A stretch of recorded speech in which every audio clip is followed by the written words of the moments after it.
One more thing for the people that's watching on YouTube, I need y'all to hit that notification bell and make sure you select the option that says get all notifications from this channel right now. Do it. Do not wait. It's important, man. Yes, Y'all want sir. to hear the content? You got to hit that notification bell. Let's go. Yes, sir.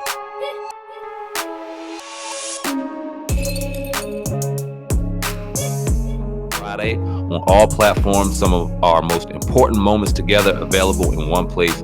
Care package. So yeah, definitely. Yeah, man. But you're tuning to the Hip Hop Uncensored podcast with your brother Old God and SamAnt. Glasses Malone was on the Breakfast Club today, man, and he dropped a powerful statement. I'm so surprised that a lot of people are not talking about this, SamAnt, but we're going to talk about it here on the Hip Hop Uncensored podcast, man. He was talking about Snoop Dogg and Tupac. I'm gonna shut the hell up and I'm gonna play what he said, man, so we could talk about this one. The only reason people think it's hate is when, and I didn't see this interview, but they say you was with Jumper. Yeah. And you said Snoop Dogg is responsible for the way the public views Tupac, and Tupac wasn't ever close to Snoop status. Why would you say such a lie like that, G? G.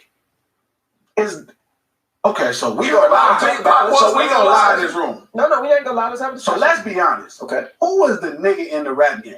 Let's stop. Let's stop. Let's When just stop though? bullshit. Period. All the way from 1993 when the album came out to 1995, No. it was no bigger rapper than Snoop Dogg. It was Pac. It was Snoop. No. Snoop came out first. Hold up. No, Snoop didn't come out. Pac came out first. Well, yeah, but that. Don't try to. You're right. It was different. Tupac lives now and all that, but he didn't blow. But then Snoop came out superstar. No. Snoop was rap. Big came out trying to sell records like Snoop. That's a fact. That's a bar. That's a fact. It's Snoop. Snoop is rap music.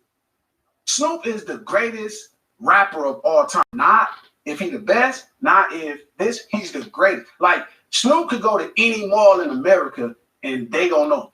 White lady 80 or little kid 8 gonna know Snoop Dogg. But we talking about over time. In that period when Pac came out of jail, You mean when he got next to Snoop Dogg? when he signed to Death Row, he became huge. Because of Snoop Dogg is Death Row. But he was doing movies. Like Pac was like, Even with all that, was he as big as Snoop? yes. No. At that time, yes. No, not in 93, not in 94. Hey, come on, he had not- Madonna coming to visit him in jail. Pac was prolific, so people like Nip, where people like certain people, right? Their impact is way deeper than like their quality versus the quantity. But if we talking about raw quantity of just like popping and somebody, I feel like Snoop gets so disrespected in the game. No, he's a superstar. No, it's past the superstar. He is rap.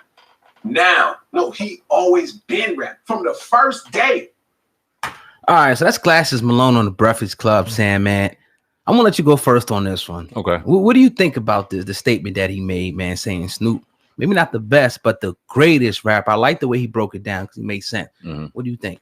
This is what I think. When I first off, I gotta sit back and humble myself a little bit. 93, 94, I was a 10, 11-year-old kid, really liking East Coast rap, really loving R&B, but not in the trenches and not out there really being able to see it and feel it like some of these OGs out here doing it. So when I hear a conversation like that, I'm thinking to myself, the first thing I wouldn't do is say, why say such lies? Because he's out west seeing it, feeling it right out there. And, you know, being out there and feeling it is completely different than watching it from a different point of view. Right. Charlamagne being from South Carolina, Envy being from New York, and being in the scene. So they definitely still got a lot of merit when it comes to this conversation too.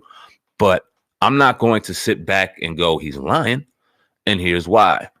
Pac, one of the most prolific rappers, one of the most prolific people of all time. And he will always get and be put on this mantle above a lot of people and all. And his hardcore supporters, because we're supporters, but I mean, his hardcore supporters are always going to ride heavy. Right. If you say anything slightly negative toward Pac, now, even though he wasn't throwing shade toward Pac, he did say Pac wouldn't basically be where he was if it wasn't for Snoop.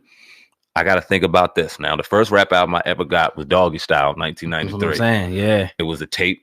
I got a tape player. I was going to Cleveland, Ohio to listen, go to a family reunion. I got to join in an 8-hour trip, and I'm listening to it. The next album was Biggie Ready to Die, and then Busta Rhymes, When Disaster Strikes. Yeah. So Snoop was heavy influence. Yeah. So was Pac, though. So I would love to just sit here and just listen more. and it was hear Snoop. more. He was right, man. I would go with him being definitely 100% correct in that time. Snoop was that dude. You know what I mean? And again, he was death row. He got beside him, and obviously when they got together, it made it real great. But Snoop was the dude that was respected all over the South, the East, longevity in the game, anything you can name. You know what I'm saying? I think it was Snoop. So was he bigger than Pac at the time? Yeah, but I think Pac was definitely going to the point where he was going to transcend and be big. You know, obviously the biggest artist, because you got to remember he died in '96. So you got, it's only a small window right there when you can even compare them, as being the top. And I think that it's an interesting thing, because when he said it, even though I was very young at the time, even younger than you, it makes a lot of sense though when he's saying it. And greatest, and he made it a differentiation to say, okay, greatest and best is different. Somebody might say Jay-Z or Biggie, but the greatest, yeah, I wouldn't argue with that. I could probably put somebody else in that slot, but if you look at what he's done for hip hop, even though that music, you talk about Doggy Style and his music back then and all that, Murder Was the Case, it was some gangster shit, but it was his lifestyle. So it was his reality at the time. So I do not have a problem with Glasses Malone saying that. And he delivered it like no other. Snoop was an icon, and Snoop is one of those rare people where he's known everywhere. And Glasses Malone, he touched on that subject. The old ladies know him. Yep. The young kids know him. Social media, he has millions and millions of followers. Right. Oh yeah, and he happens to be one of the greatest rappers of all time, born October 20th. Shout out to the Leapers. Yeah. Man, I what I want to hear is, because we've both done a ton of archives on this topic, Tupac and Snoop, excuse me. Facts. And we hear a lot of jealousy behind the scenes toward Tupac toward Snoop, excuse me, toward Tupac. What do you think about that now, hearing something like that? Because Tupac was obviously on a level in a lane of his own. Why would he be jealous? It was it was a lot of things going on back then, I think. And obviously people probably could have seen it the wrong way, but there were certain things where people was like, look at the, Snoop's face and certain little things he may have said. But I think if he was, which I can't confirm that he was like intimidated or jealous by Pac or anything like that. I think it's just speculation, man. But you could probably see that why it would be. You know what I'm saying? Obviously, you got somebody up and coming, you know what I mean? In your clique, you represent the West. Now they coming up, claiming the West, and people was rocking out with them, even though it never had to be really no beef. I think the problem was that people were kind of frustrated that Snoop was keeping his connections with the East through all that. They kind of wanted him just to jump and say, fuck the East Coast and all that. And he was like, nah, I'm cool with this person and this person, over there. But again, man, I can't argue with this. I'm sure the people in the comments and the people that listen to the podcast, like, nah, man, y'all full of shit. This, that, and the third is this person. But again, I have to agree with Snoop, being one of the pioneers, man, of that time. Let me ask you this, just to play devil's advocate. Now, do you think that the passionate response that Glasses Malone gave on the Breakfast Club had anything to do with the brotherhood that goes far beyond rap that he has with him and Snoop, and obviously Snoop being the icon beyond, deeper than rap that he is out there? Do you think that played a part in saying he's the greatest over everybody, anybody? His resume speaks for itself, but do you think that played a part in how passionate he was about it? It's probably gonna be a little bit of bias, because of the the affiliations and whatnot and the history. But you talk about the resume, let's put it up against anybody, and you could say, I mean, obviously you might maybe not record for record, but even that, like, hits over the years, he stayed relevant.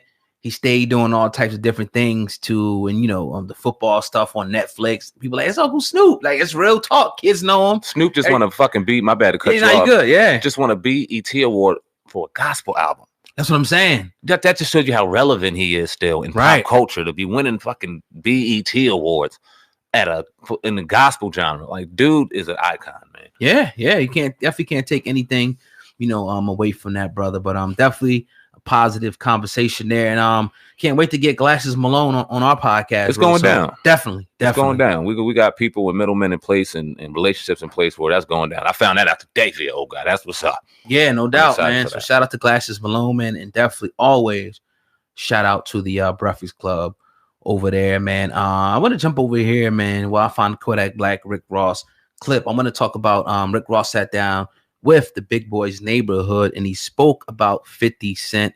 So I'm going to play that, and then 50 Cent responded, and then we're going to rap about this real quick. Here's Rick Ross talking about 50 Cent.